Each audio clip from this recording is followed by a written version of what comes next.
The fallout continues from Donald Trump's resounding victory in the US elections. The president-elect has turned his attention to appointing a cabinet for his second term.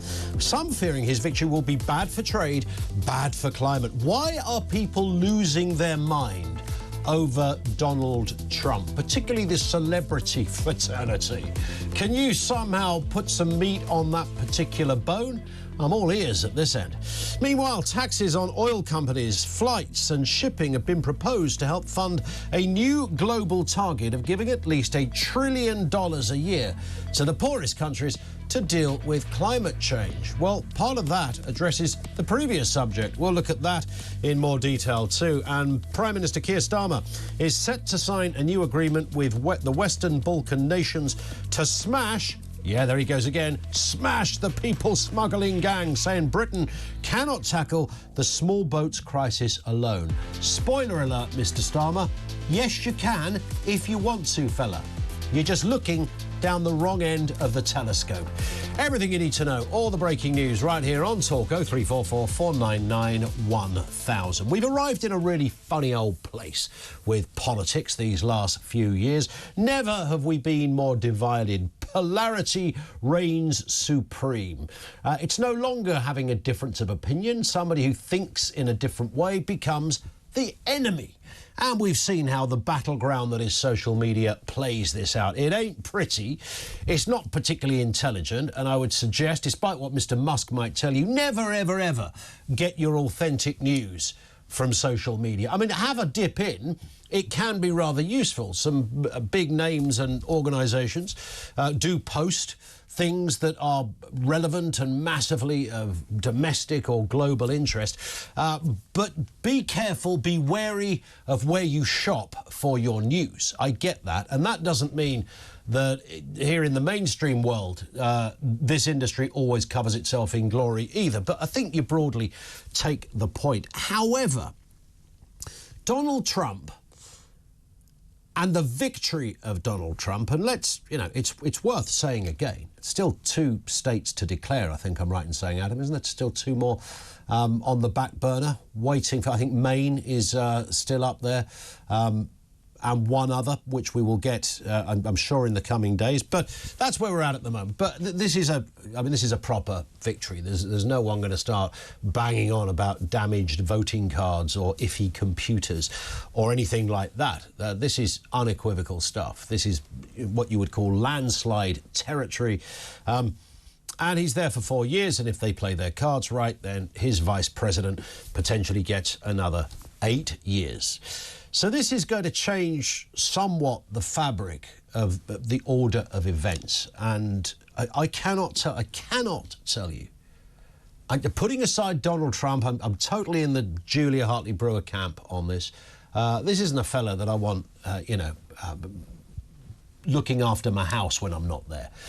This isn't a bloke I necessarily would think is kind and good to work for. I'd imagine he's full of all manner of challenges and layers, multi-layered. But I'm not that bothered about some of that in a curious way. What I'm bothered about is policy. OK, now we can talk about the head honcho. I don't like the worship of Trump.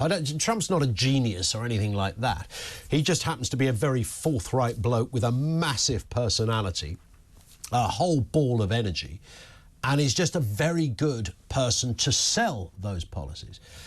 But I think the idea that we will give the status quo a kicking is so healthy for the progress of this planet. I genuinely can't find the words to describe how I feel in terms of the relief of somebody like Kamala Harris not being in charge of the Western world. I mean, that is the stuff of nightmares. But of course, on the left, it's sort of sold as the other way around. And I think I'm coming at this objectively, because my caveat is I'm not a super Trump fan by any means. And I can think of many people who would be better as a president than Donald Trump. I think DeSantis down there in Florida would have done an admirable job, but front and centre, the face of it all is Trump, and that kind of works for many Americans, but the mood music behind it is one that we should encouraged. This is not a fella that's going to just suddenly join in with the groupthink that is the Western world. That in itself is a good thing. Look, there's some things that make sense that are, you know, you have a kind of global initiative on. The word global should not be a pejorative. But what has happened over the years, we've just got governments have got very lazy. They go, well, he thinks it, she thinks it, well, we should sign up to that as well. Yeah, that's a good thing. And Trump's gone, well, actually, you know, back in the day, it was, you know, you can't just look after one nation state. You've got to have considerations outside your own country. But simultaneously, you're elected to look after your people. You are the president or the prime minister of that country. And that's where your prime consideration should be. And for so long, I think we've all seen it. We saw it with the last lot in this country, and we absolutely see it with bells on with the current lot in this country. There is a sort of a sense that, you know, this form of contemporary governing that permeates a lot of Europe and much of the Western world is the only way to do business. When in fact there are other ways you can do, but you can make you don't have to upset your fellow leaders. You don't have to deliberately do any of that stuff. But your primary function is to your country and your people, first and foremost. And understanding totally along the way, some things will be interlinked, some you'll be members of different organisations and groups and trading groups, etc. But primarily, that is your number one responsibility. And then I'm hearing headlines like this: the fallout continues from Donald Trump's. This is interesting, right? This was how the BBC wrote it. Sorry, I should have said that to start with. The fallout continues from Donald Trump's resounding victory in the US election. Whatever journalist at the BBC wrote that, fire them. Just that first line, the fallout continues. Sorry, the fallout continues? Well, that's written as a matter of fact. The fallout continues. Well, if you don't like Donald Trump, yes, the fallout continues. That is an editorialised piece of supposed objective journalism. The president-elect has turned his attention to appointing a cabinet. Of course, we know that much. But there are some fearing his victory will be bad for trade and bad for the climate. Meanwhile, taxes on oil companies, flights and shipping have been proposed to help fund a new global target of giving at least $1 trillion a year to poorer countries to deal with climate change. OK, now put those two stories together. We're going to talk about that a little later. Put those stories together and you begin to see where the problem is here. You begin to see why Trump did very, very well.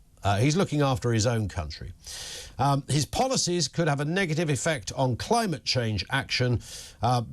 The longer-term impact of that is uncertain, but definitely in the short term, according to experts. Donald Trump has vowed in his campaign that he would tax all goods imported into the US if he wins the White House, of course, following that victory. Will he follow that through? In the past, of course, he has targeted tariffs at individual countries such as China or certain industries like steel, for example. Well, he's looking after his own steel industry. Why are we importing the steel when we can make our own steel?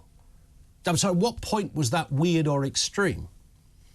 Trump's election campaign pledges to impose taxes of 10 to 20% on all foreign goods could affect prices from all over the world. Last month, I think it was, he singled out European countries on this. He said, this was Trump's quote, "The European Union sounds so nice, so lovely, right? All the nice European little countries that get together. They don't take our cars, they don't take our farm products," he said. "They sell millions and millions of cars in the United States. No, no, no.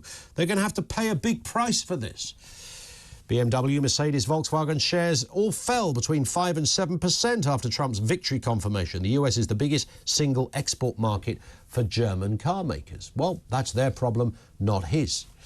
Why are people losing their mind over Donald Trump? Whether it's about trade, whether it's about climate action, whatever it happens to be, why are people losing their marbles on this? The celebrity thing. Celebrity, oh, I'm going to leave America if Donald Trump gets elected. Well, go on then, shove off, big mouth. Who's going to go? Is J-Lo going to go? Is Beyonce going to go?